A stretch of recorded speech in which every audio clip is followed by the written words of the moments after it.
Wasifu wa hayati Mwadhama Polycarp Kardinali Pengo. Kuzaliwa. Mwadhama Polycarp Kardinali Pengo alizaliwa tarehe 5 Agosti mwaka 1944 katika kijiji cha Mwazie, wilaya ya Kalambo, Jimbo Katoliki la Sumbawanga, mkoa wa Rukwa. Alikuwa ni mtoto wa 6 kati ya watoto 9 kutoka kwa wazazi Joseph Pengo na Rosalia Nzungu Sakramenti. Mwadhama Polycarp Kardinali Pengo alibatizwa tarehe 6 Agosti mwaka wa 1944.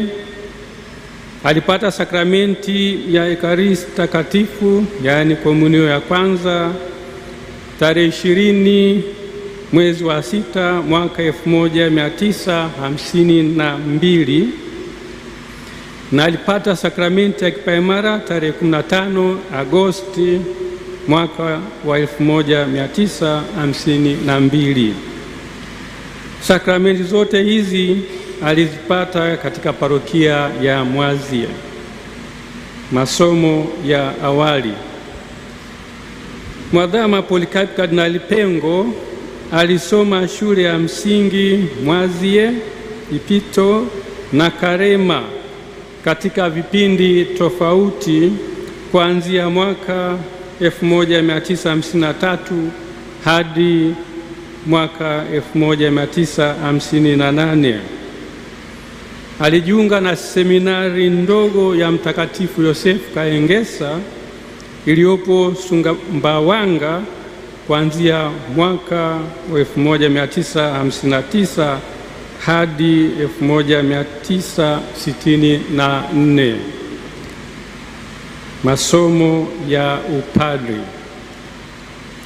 Mwadhama Polycarp Kardinali Pengo kuanzia mwaka 1965 hadi mwaka 1971 alisoma masomo ya falsafa na teolojia katika seminari kuu ya Mtakatifu Paulo Kipalapala, Tabora.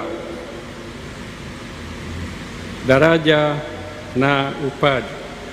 Mwadhama Polycarp Kardinali Pengo alipewa daraja takatifu ya ushemasi tarehe 9 Desemba mwaka 1970 na Mhashamu Askofu Karoli Msakila, na tarehe 20 mwezi wa 6 mwaka 1971 alipewa daraja takatifu ya upadri na askofu huyo huyo katika kanisa kuu la Epifania Sumbawanga.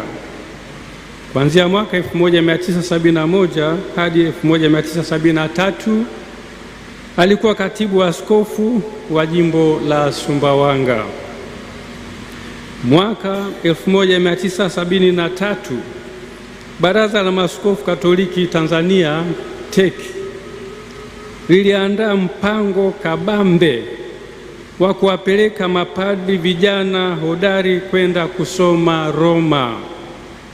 Hivyo yeye alikuwa miongoni mwa hao mapadri na alienda kusoma katika chuo kikuu cha kipapa cha Lateran, kitivo cha teolojia maadili Alfonsianum kuanzia mwaka 1977 maadili. Kisha alirudi nchini na kuwa mwalimu na mlezi katika seminari kuu ya Mtakatifu Paulo Kipalapala mwaka huo huo wa 1977, na baadaye aliteuliwa kuwa gombera wa kwanza wa seminari kuu ya Mtakatifu Karoli Lwanga Segerea na kuhudumu kuanzia mwaka 1978 hadi mwaka 1983. Daraja ya waskofu na kusimikwa kuwa kardinali. Mwadhama Polycarp Kardinali Pengo alipewa daraja ya uaskofu na Baba Mtakatifu Yohane Paulo wa Pili tarehe 6 mwezi Januari mwaka 1984 katika Basilika ya Mtakatifu Petro mjini Vatican, Roma, na kuwa askofu wa jimbo la Nachingwea. Tarehe 17 Oktoba 1986 alitangazwa kuwa askofu wa jimbo jipya la Tunduru Masasi, na alisimikwa rasmi kuwa askofu wa jimbo hilo tarehe 12 Februari mwaka 1987. Tarehe 22 Januari mwaka 1990 Papa Yohane Paulo wa Pili alimtangaza kuwa askofu mkuu mwandamizi wa jimbo kuu la Dar es Salaam, mwenye haki ya kurithi jimbo. Na tarehe 22 Julai mwaka 1992 alianza kuliongoza jimbo kuu la Dar es Salaam baada ya kustahafu kwa hayati Mwadhama Laurian Kardinali Rugambwa. Aliwekwa kuwa kardinali mnamo tarehe 22 Februari mwaka 1998 na Baba Mtakatifu Yohane Paulo wa Pili. Mnamo mwaka wa 2007 alichaguliwa kuwa rais wa shirikisho la mabaraza ya maaskofu wa nchi za Afrika na Madagaskar, SECAM. Kazi hiyo aliifanya hadi mwaka wa 2013. Mwadhama Polycarp Kardinali Pengo aliliongoza jimbo kuu la Dar es Salaam kuanzia tarehe 22 Julai mwaka 1992 hadi tarehe 15 Agosti mwaka wa 2019 alipostaafu rasmi na kumkabidhi uongozi wa jimbo mwashamu sana Askofu Mkuu Yuda Tadeus Ruwaichi OFM Cap, ambaye ndiye anayeliongoza jimbo hadi sasa. Ugonjwa na kifo. Mwadhama Polycarp Kardinali Pengo amekuwa akisumbuliwa na maradhi ya mgongo na moyo kwa muda mrefu. Ametibiwa hapa nchini na nchi nyingine zikiwemo Ujerumani, India na Marekani. Matatizo ya kiafya ya mara ya mwisho yaliongezeka na kugundulika zaidi kuanzia Novemba mwaka wa 2025. Alianza matibabu mara moja hapa nchini na kisha kwenda nchini India tarehe 27 Desemba mwaka wa 2025. Alifariki tarehe 19 Februari 2026 saa 4 usiku kwa maradhi ya moyo, muda mfupi baada ya kurudi kutoka nchini India alikokuwa akipata matibabu. Shukrani za dhati ziwafikie wote waliomsaidia Baba Mwadhama katika mahangaiko yake ya kiafya, hasa madaktari na wauguzi wa hospitali za hapa nchini zikiwemo Muhimbili, hospitali ya moyo Jakaya Kikwete, TMJ, VS Hospitals ya nchini India na kadhalika.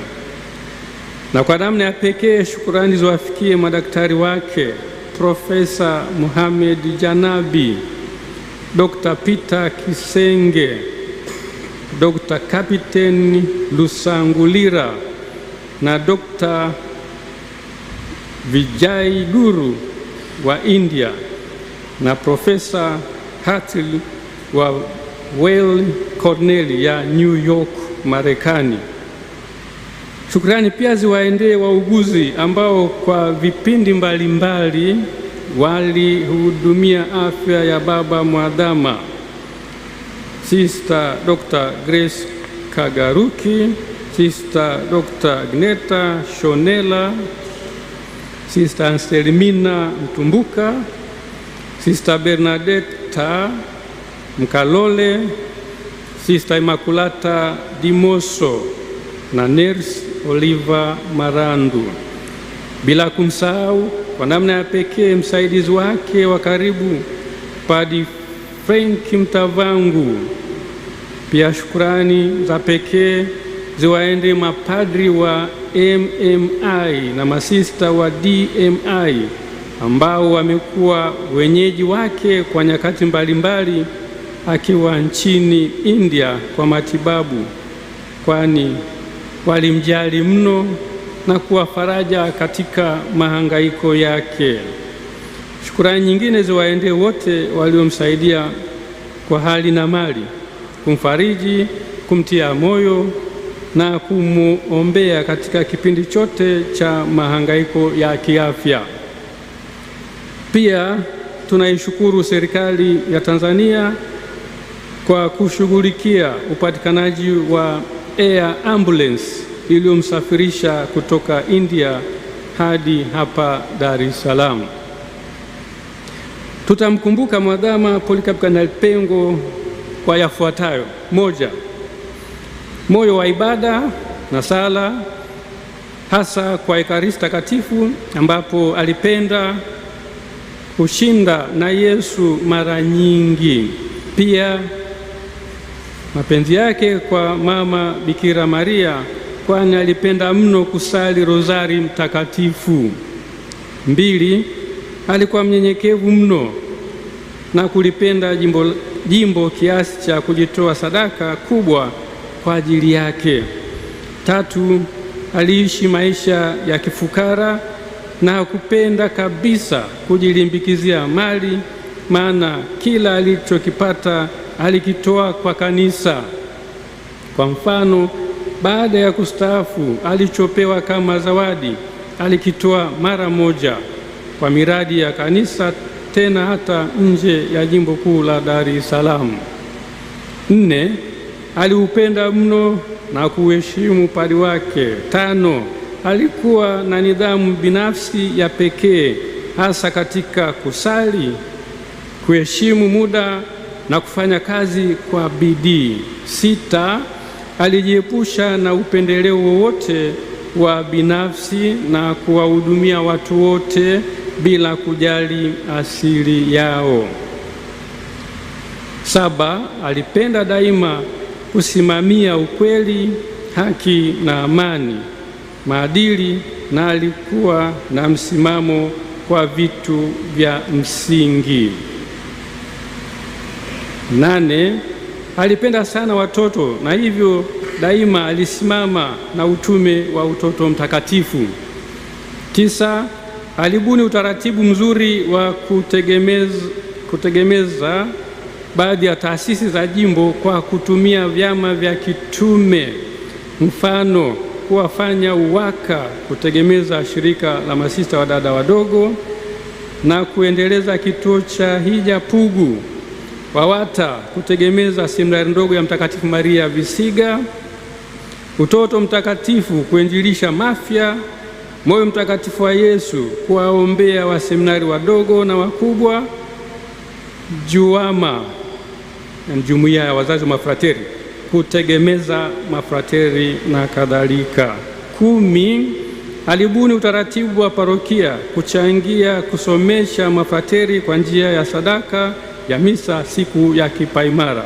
11, alibuni utaratibu mzuri wa kulitegemeza jimbo kwa ujumla kwa kuanzisha tegemeza jimbo mwaka 1994 na hivyo kulifanya kanisa lisiwe omba na lishiriki vema kazi ya uinjilishaji kwa majitoleo yake lenyewe na kwa kuwezeshwa na baraka za Mungu. 12. Alipigania sana ustawi wa kanisa kiasi cha kuanzisha parokia nyingi na taasisi na vyama vya kitume vingi jimboni. 13. Alikuwa mcheshi na mchangamfu aliyekubali utani kwa wageni na kudumisha urafiki. Bwana alitoa na Bwana ametwaa, jina la Bwana libarikiwe. Raha ya milele umpe, e Bwana, apumzike kwa amani.